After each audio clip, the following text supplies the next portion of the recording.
أعوذ بالله من الشيطان الرجيم. بسم الله الرحمن الرحيم. قل أعوذ برب الفلق من شر ما خلق ومن شر غاسق إذا وقب ومن شر النفاثات في العقد ومن شر حاسد إذا حسد. آمنت بالله صدق الله العظيم وصدق رسوله النبي الكريم ونحن على ذلك من الشاهدين والشاكرين والحمد لله رب العالمين. اللهم صل على محمد وعلى آل محمد كما صليت على إبراهيم وعلى آل إبراهيم إنك حميد مجيد. اللهم بارك على محمد وعلى آل محمد كما باركت على إبراهيم وعلى آل إبراهيم إنك حميد مجيد. ربنا آتنا في الدنيا حسنة وفي الآخرة حسنة وقنا عذاب النار. اللهم أرنا الحق حقا وارزقنا اتباعه وأرنا الباطل باطلا وارزقنا اجتنابه. رب اشرح لي صدري ويسر لي أمري واحلل عقدة من لساني يفقهوا قولي. ربنا زدنا علما ربنا زدنا علما ربنا زدنا علما آمين يا رب العالمين. Assalamu alaikum wa rahmatullahi wa barakatuh. I hope every one of you will be all right with the mercy of Allah, inshallah. So we ask Allah to bless this gathering with His rahmah and guide us in understanding His kalam, His miraculous Quran, so that our lives will be full of enlightenment, inshallah. So before starting this class, we all should be aware that why we are conducting these classes, because there's a single motive, that is to know what Allah has revealed to us, to know and understand what Quran talks about, to know what are the laws given in the Quran, given in the text of Allah, and then apply those things, those laws in our daily lives, and apply those laws on the earth of Allah. This is the main motive of understanding the Quran. For example, if I am learning about a law which is given in the Quran, then I become responsible to apply those laws. If I don't apply those laws upon myself, then I'll be held responsible by Allah on the day of judgment. That you knew the knowledge, but despite that, you didn't apply. You didn't change your life according to the Quran. There are certain things permissible, there are certain things which are not permissible. So that's the reason we are here, to know what Allah has revealed to us and to know and understand what are those laws which should be applicable to our lives. So this is the major motive of conducting these classes, so that we understand the kalam of Allah and then apply those things, those laws upon ourselves, right?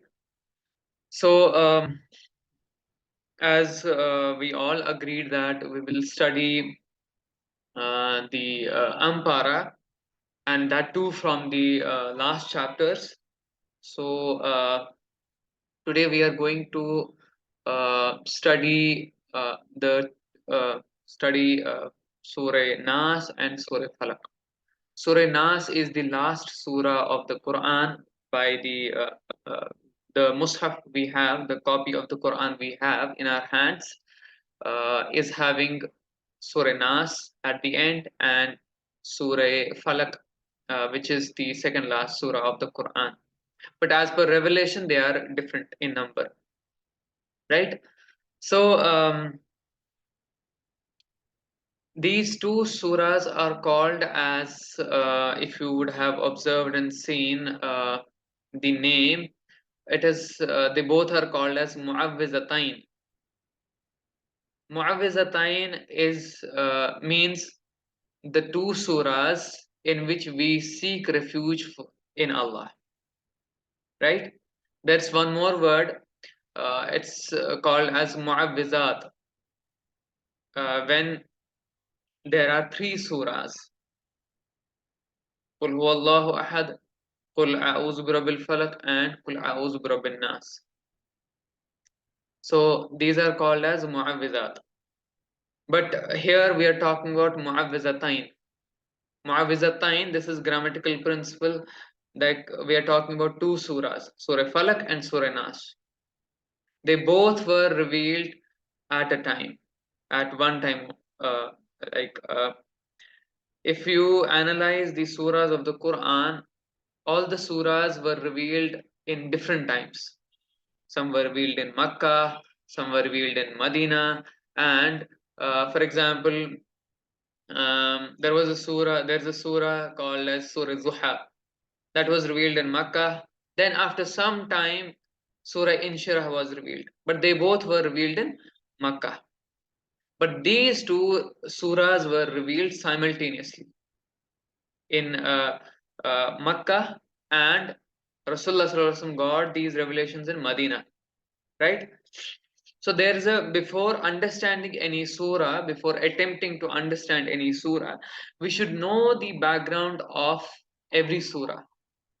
Then only we'll be able to understand why this surah was revealed, what was the need of this revelation, and what this surah or these surahs carry. Like what are the topics revealed in these surahs. So before understanding Mu'awwizatain, Surah Falaq and Nas, we have to go into the background, right?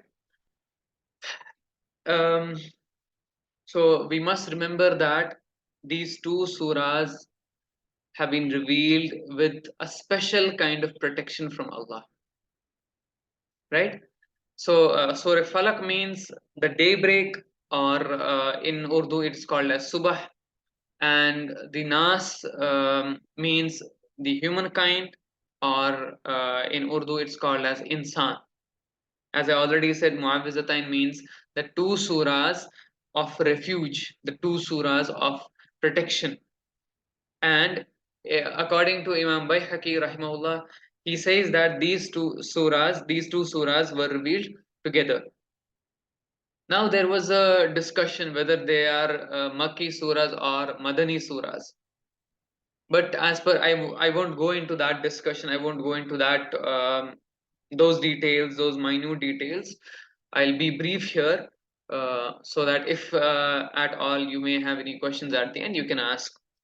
Um, According to many scholars, they say that these two surahs were revealed in Makkah when the kuffar and the Quraysh, predominantly the Quraysh of Makkah, were against Rasulullah sallallahu alaihi wasallam. They were doing all their level, they were trying all their level best to hamper the message of Islam. They were trying to kill, na'uz billah, Rasulullah sallallahu alaihi wasallam. They were trying to harm Rasulullah sallallahu alaihi wasallam with anything. And at one point of time, as per some scholars, they resorted to magic also. So you must have noticed that these two surahs are revealed for protection. That's why, and according to some scholars, they were revealed for protection. And according to some Sahabas, some scholars also, they say that these two surahs are Madani. They were revealed in Medina.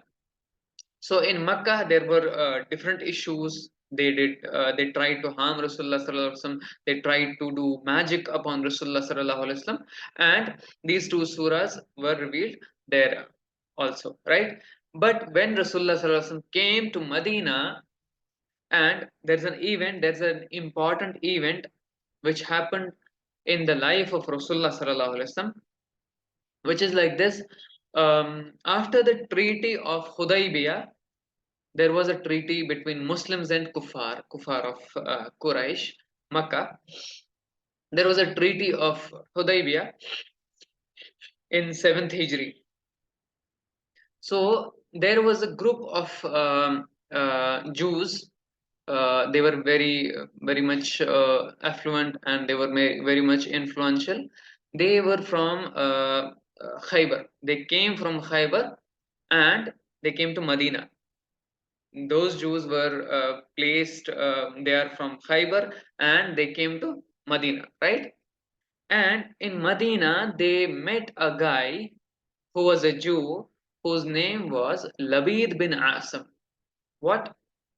His name was Labid bin Asim. So, what those Jews told this Jew guy, they told him that we have, you know, what happened between us and Rasulullah sallallahu alaihi wasallam, you know, what he did to us. So we tried to do magic spells, but all in vain, nothing worked out. So we have come to you with a hope, with a strong hope that you would help us. What will he help them? They told him that you do a strong, very powerful magic spell on Rasulullah sallallahu alaihi wasallam. So he got ready, and according to some narrations, Labid bin Asam, and his sisters did magic upon Rasulullah sallallahu alaihi wasallam. Right? So how did he do that? There is a process, like there are black sheeps also, right?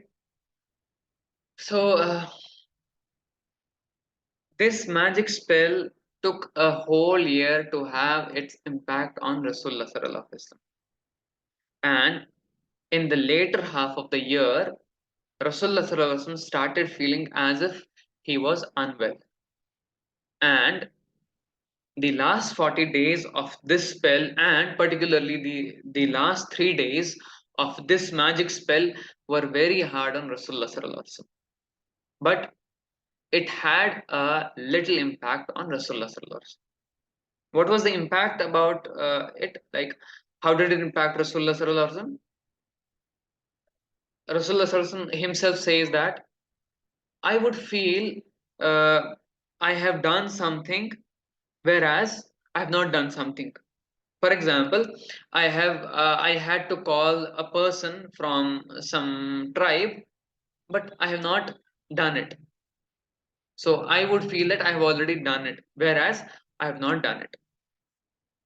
And scholars say that this magic spell was confined to his personality only, not on his prophethood. It must be remembered, this magic spell had an impact on the personality of Rasulullah sallallahu alaihi wasallam, but not on his prophethood, right? Because others could not feel the situation of Rasulullah sallallahu alaihi wasallam. Others could not feel that Rasulullah sallallahu alaihi wasallam is having a bad time, right? So uh, Rasulullah sallallahu alaihi wasallam would perform all the obligatory acts on time. He would offer namaz on time. He would recite Quran on time. He would do all the things related to Islam, related to his prophethood on time. There is one discussion, like, if anything would have been strange in the life of Rasulullah sallallahu alaihi wasallam, the Arabs would have publicized it. They would have said that, oh, this is your prophet, he has done something very bad, na'uz billah, he has done something like this, something silly, so he can't be a prophet, na'uz billah. So but during this process, during this magic spell also, we did not find anything strange with Rasulullah sallallahu alaihi wasallam. It was just he would forget certain things related to worldly things, not related to prophethood. I reiterate it, it was not related to prophethood. And the prophethood remained impactless completely. So, um, just a minute. Hmm. Rasulullah sallallahu alaihi wasallam found the cure in the dream. As per Hazrat Aisha Siddiqa radiallahu ta'ala anha, the mother of the believers, she said that once Rasulullah sallallahu alaihi wasallam had a dream, and he said that Jibreel alayhi salatu wasallam told me that there is a well of Bani Zuraik where it has been performed. This magic spell has been performed. So uh, unknitted. So the knots, you have to break the knots, right? So Rasulullah sallallahu alaihi wasallam sent Hazrat Ali radiallahu ta'ala anhu, Ammar bin Yasir radiallahu ta'ala anhu, and Zubair radiallahu ta'ala anhu, and they were joined by Jubair bin Ayyas az-Zurki and Qais bin Muhsin az-Zurki. Those two members were from Bani Zuraik, and this Jew Labid bin Asim was from Bani Zuraik. So how was it done?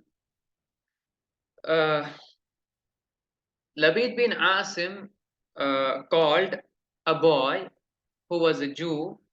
He told him that boy was working in the house of Rasulullah sallallahu alaihi wasallam. That boy was working in the house of Rasulullah sallallahu alaihi wasallam. So the Jews came to Labid bin Asim and gave him 3 gold coins, Asharfiyan. They gave him 3 gold coins to do this magic spell. And Labid bin Asim called this boy, this gullible boy, and told him that you get us the comb of Rasulullah sallallahu alaihi wasallam, in which there will be some hair of Rasulullah sallallahu alaihi wasallam, right? The hair of the beard hair of Rasulullah sallallahu alaihi wasallam. So this boy, he was a gullible boy. He got him this comb of Rasulullah sallallahu alaihi wasallam, and that's why he did this magic spell, right? And when these Sahaba, Hazrat Ali, Ammar bin Yasir, Zubair radiallahu anhuma, they went to that well, Bani Zuraik. There was a well of Bani Zuraik where this comb was hidden, and they came there, they went there, and the comb was found, and there was a cord with 11 knots. How many knots? 11 knots. And interestingly, these two surahs also have 11 ayahs. Interesting. These two surahs have 11 ayahs. So they found this cord with 11 knots on it, and there was a wax image with needles pricked on it. Jibreel alayhi told Rasulullah sallallahu alaihi wasallam to recite Muawwizatain, these two surahs. And Rasulullah sallallahu alaihi wasallam, when he recited Muawwizatain, and when they broke the knots of, when Hazrat Ali and other Sahabas broke these knots, then Rasulullah sallallahu alaihi wasallam said that I got free as if I was in a prison. And when Rasulullah sallallahu alaihi wasallam got to know that Labid was the person who did it, who had done it, and his sisters were involved in it, then Labid confessed his crime. And what did Rasulullah sallallahu alaihi wasallam do after that? He forgave him and said to the Sahaba that there should be no talk about it, as Allah has cured me. Now, coming to this talk, like can messengers be attacked by this magic, or can it be done? Can there be impact on messengers of Allah? They're well protected, but they can be impacted. They can be impacted very well, right? Because when there was a battle of Uhud, Rasulullah sallallahu alaihi wasallam got injured also, and according to some narrations, Rasulullah sallallahu alaihi wasallam was bitten by a scorpion also. And prophets also can be impacted by black magic. Like we have a story of Hazrat Musa alayhi salatu wasalam, when those magicians did the magic spell, and for a moment also Hazrat Musa alayhi salatu wasalam thought that it uh, they are snakes, right? And then so messengers can be impacted by magic spell, but it will be confined to their personality only, not in their prophethood. It must be remembered. There are certain narrations about these two surahs. Uh, Rasulullah sallallahu alaihi wasallam said, according to Uqba bin Amir radiallahu anhu, that try not to leave the recitation of these two surahs in your salah, right? And Rasulullah sallallahu alaihi wasallam commanded us to recite these two surahs before sleeping and after waking up. When we wake up in the morning, we should recite these two surahs so that we'll be protected from all the evils, including shaitan, including these magic spells, and we should recite these two surahs before sleeping so that we'll be protected from jinns, so that we'll be protected from shaitan, we'll be protected from all the evils, including black magic. And according to Uqba bin Amir radiallahu anhu, again, he says that Rasulullah sallallahu alaihi wasallam said, in the sight of Allah, Surah Falaq is more beneficial than other things. And in Salama, the mother of believers, al Mu'mineen, she says that Rasulullah sallallahu alaihi wasallam said that Allah loves Surah Falaq and Surah Naas. And then Rasulullah sallallahu alaihi wasallam, Rasulullah sallallahu alaihi wasallam did recite it in his lifetime, and when he would recite it, I'll show you, during the morning as well as in the evening, Rasulullah sallallahu alaihi wasallam would recite these two surahs, and what he would do is he would blow into his blessed hands like this, then he would do it like this, and he would rub with the body, right? So it was the practice of Rasulullah sallallahu alaihi wasallam, so we all should do it, right? Now coming to whether black magic is permissible in Islam or not. Categorically, Rasulullah sallallahu alaihi wasallam has said that those who perform black magic on anyone will be in hellfire completely. They will be in hellfire. Who do black magic so as to cause harm to another person, then their abode will be in the hellfire. They'll be in hellfire.